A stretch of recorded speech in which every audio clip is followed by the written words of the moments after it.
Okay. Mark, again, my name is John Paris, and I appreciate you coming down here for the our endorsement interviews for that Asian American group this morning. Thank you, John. Obviously, you are running for Lieutenant Governor. I am.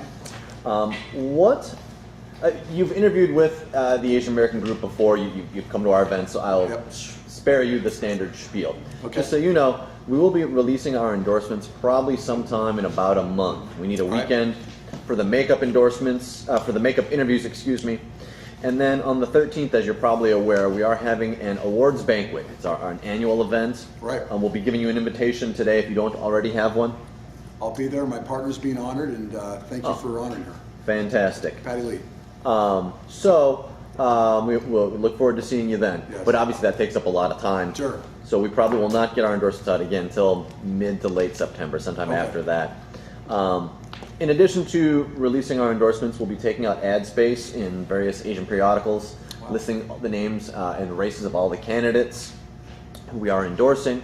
Furthermore, on October 18th, we'll be renting out Harbor Palace, the restaurant just up the road in the main Chinatown complex. We'll be renting it out for lunch, offering free food, inviting people in the Asian community to come down and enjoy the fantastic food they have there. Right. In addition, we'll be giving them a copy of essentially our slate card, and we'll be encouraging them to go walk 100 feet to their right, because within the Chinatown complex itself is an early voting station. Oh, great. We're trying to get the message out, not only the individuals we're endorsing, but encouraging people to take part. Yes. So, all that having been said, what caused you to run for this particular race at this particular time? Well, I'm a third-generation Nevadan, born and raised here, and have lived the Nevada and the American dream. I've publicly educated, graduated from Bonanza High School, so I had, I think, the benefit of a good education here. I went to the Las Vegas Review-Journal when I was 11 years old and started throwing newspapers for them. Went to work for a company here in town called Ahern Rentals, which is an equipment rental company. My father was employed there, and I worked for Ahern Rentals from the time I was 12 until I went to law school. Went to law school, came back to Las Vegas, and married my college sweetheart. Well, we have 6 children and 4 grandchildren. I had the blessing of practicing law and continue to have the blessing of practicing law here in Las Vegas, and have built a law firm from the ground up. Currently employs about 100 people. And so I've gone from, sort of a newspaper delivery boy all the way up to a business owner, and a successful business and a wonderful family. To me, that's the epitome of what we ought to do as public officials. Give all Nevadans that opportunity to live the American dream, the Nevada dream that I have. And I think with the right policies and the right laws, we can do that. And so I think the Lieutenant Governor's position provides a very unique opportunity to do that, where you are the President of the Senate and you influence heavily legislation that is applicable to all Nevadans. You're on the Board of Economic Development, you are the Chairman of Tourism, you're Vice Chair of the Transportation Board. All of those things provide opportunities now for economic development, job growth, education, the things that I have the benefit and the blessing to enjoy as a Nevadan, that I want to continue to see Nevadans have available to them as well. Well, assuming you're elected, how do you plan on improving the image of the lieutenant governor spot? Since the general public really doesn't know what the lieutenant governor does, what their job functions are, and what benefits, if any, they derive from this post that's costing them however many hundreds of thousands of dollars every year. Right. As a matter of fact, there was a former lieutenant governor who even called for the abolishment of the office. And I don't share that view. I share the view that this is a very important post, particularly when you've got a good partnership with the governor. So to answer your question directly, John, I think one of the things that you can do as lieutenant governor is have a very strong relationship with the governor. I'm fortunate to have the the endorsement and the support of Brian Sandoval, who's completely supportive of my run. I want to be his voice in the legislature, so that I can work very closely with him. He has legislative priorities. I'll have legislative priorities. And I think one of the things that I bring to the table is I've got a great relationship with all the state senators. Democrats, Republicans. I think I've forged a reputation for being bipartisan and somebody who wants to be a problem solver, not just drive some ideology.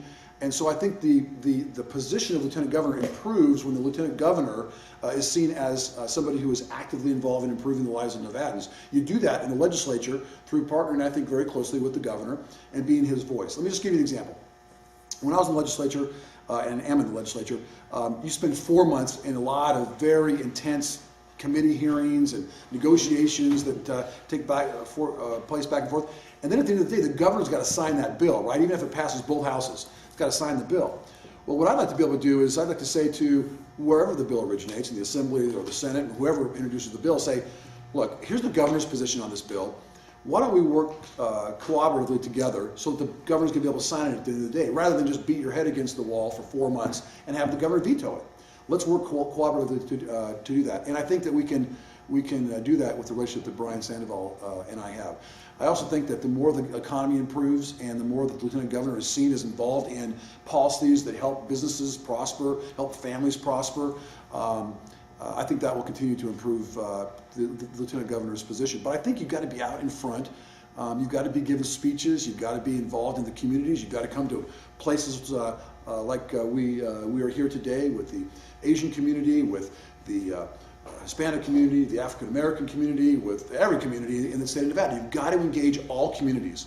And I think that's what the politicians who are most successful in people believing that their position means something have done. They've engaged everybody in Nevada, and that's what I'm trying to do. Are you ready to be governor? Well, it's just that the Yes. local pundit is talking about lieutenant governor is one of the hotly contested. Sure. Because being the governor, rumor the governor might run for the state senate Yes. in 2016. Right. Something so. Right. So they're saying this is. Here's the I mean, sure bet if you win the lieutenant governor position, you could be governor. Well, I think that's a very fair question, because I think the number one qualification that somebody ought to look at in a lieutenant governor is this person ready to become governor? Not because somebody may not finish their term or they're going to run for a different office. And by the way, Brian Sandoval, in discussing this election with me, has only been focused on 2014. I mean, he loves being governor. He wants to be reelected. I want to be elected lieutenant governor. But it's a fair question, because if for any reason the governor can't complete his term or her term, illness, some tragedy were to strike, or for any other reason, the lieutenant governor becomes the governor. So it's a fair question. And the answer is, I think I am, given my experience and what I have accomplished in the past. Let me just give you just a couple of examples. I think one of the important things that I bring to the table is my experience as a business owner. Somebody who, I was given a loan with a partner and stayed up at night wondering how I was going to pay back that loan, and built a business over the last 18, 19 years to where we employ 100 people. I think that's a very important experience to have as somebody who wants to be involved in economic development and tax policy and government regulation as it relates to businesses and job growth. I'm the product of public education. My 6 children are the product of public education. They've all attended public schools. As a matter of fact, they've all either graduated from or are currently attending Palo Verde High School now. And so I've said before that public education, I believe, is to the state government what national defense is to the federal government. It's the one thing you better get right. It provides upward mobility. It takes, within a generation, people out of very challenging economic circumstances. It provides opportunities for us not to have to expend money in other places like social services, right, and law enforcement. So we've got to be able to have somebody, I think, who's experienced with public education, and somebody who understands the importance of it. So I'm a business owner, somebody who understands tax and regulatory policies as it relates to business and job growth. Public education is a passion of mine. And then I've served for 6 years on the Nevada Commission on Ethics.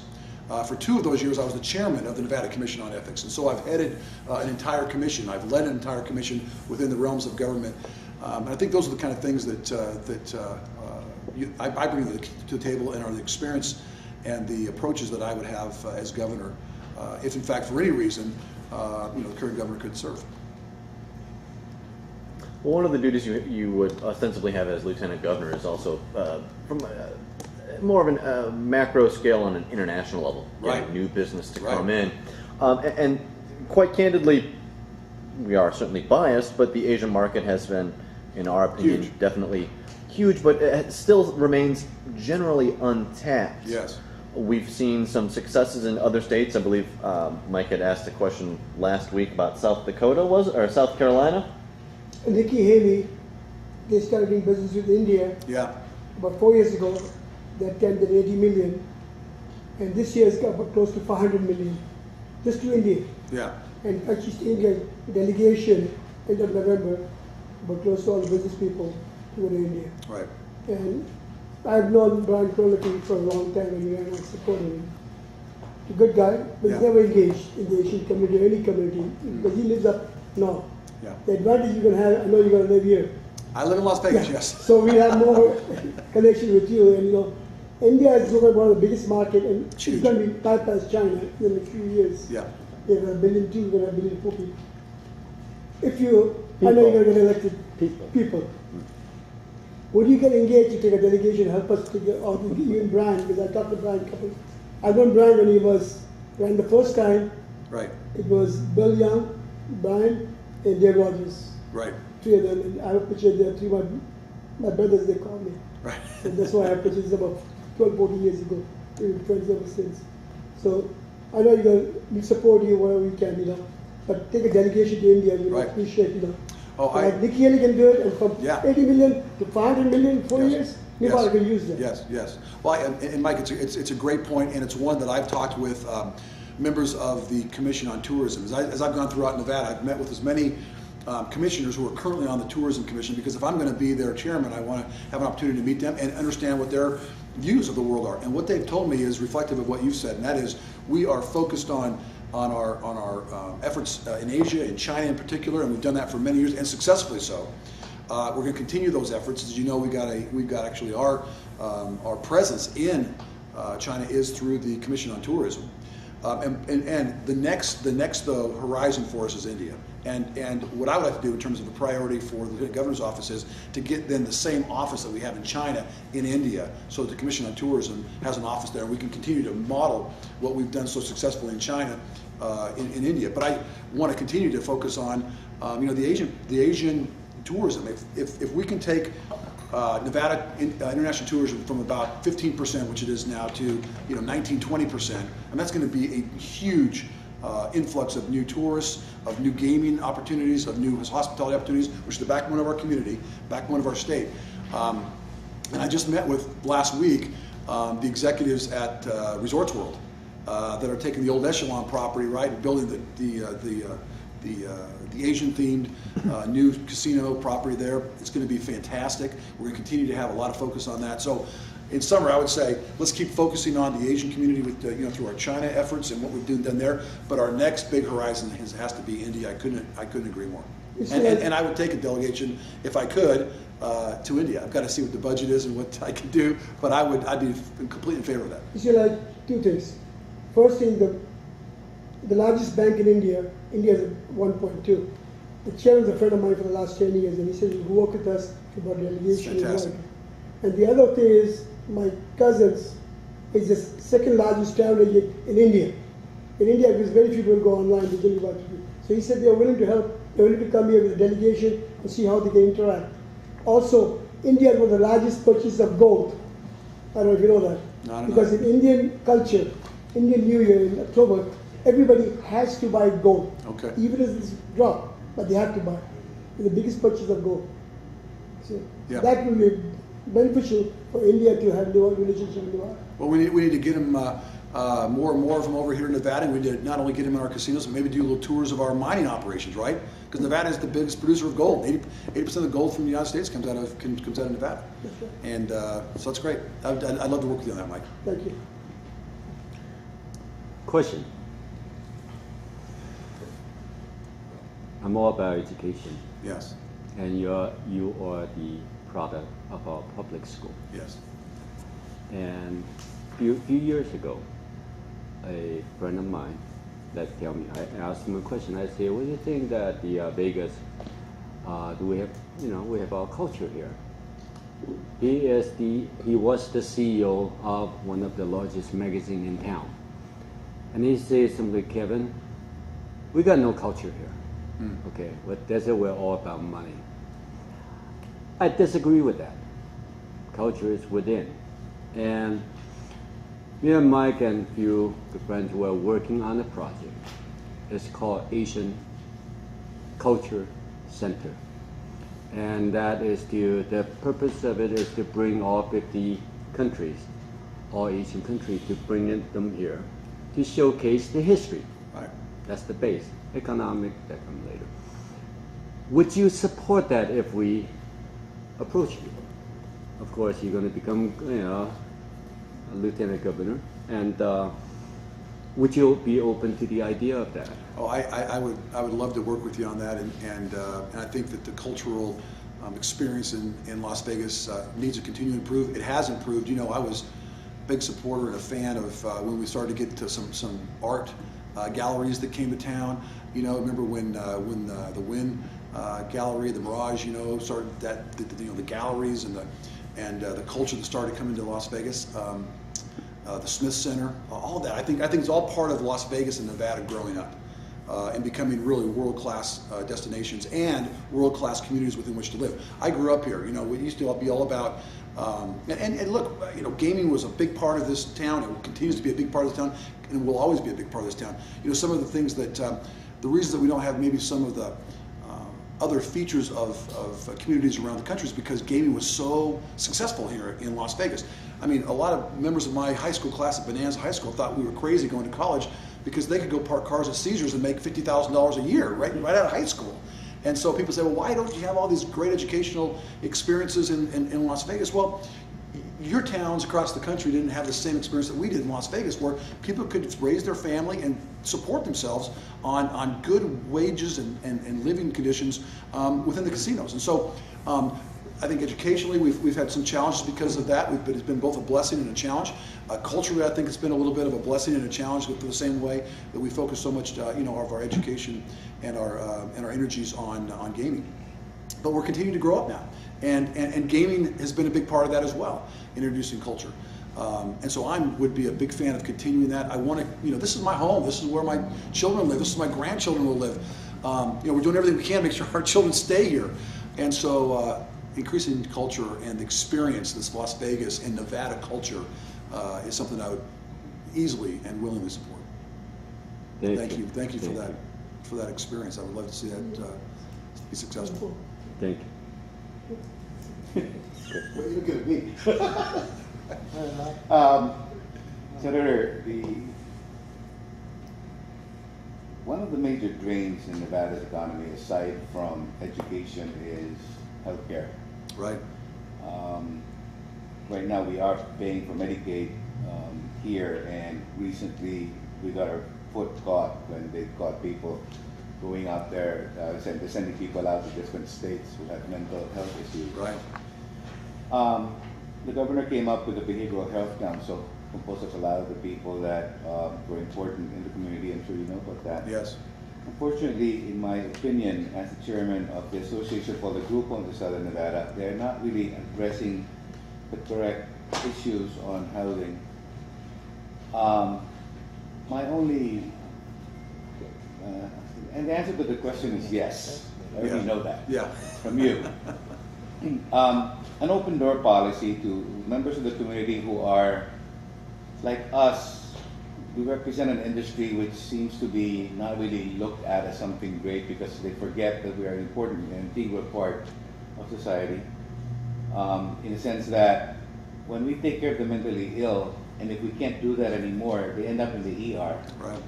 And if the people in the ER send them somewhere where they're not really taken care of within the community, they end up in the ER again. And that's exactly what is happening. I don't know if you're aware of it, but the people that they were supposed to send out of state, instead of sending them out of state, they put them in Seagull Suites. And I have proof of that. Jackie Glass confirmed that with me. She heard it, I guess, from the same source I did, and we confirmed it with other people. So, like I said, the answer to your question is probably yes. Yeah. That you will probably keep an open door to us, and I'd really like to bring that up to the front. That there are some of us that are small per se, but we are important in the whole continuum of care of people here. And Ron, who's our vice president, can give you statistics where we can actually save the state over $260 million a year, just by a simple recognition of what is being done.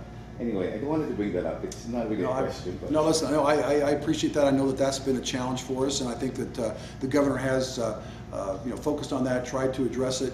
One of the things that the governor did, he was, I think, one of the first governors, if not the first Republican governor, to expand Medicaid.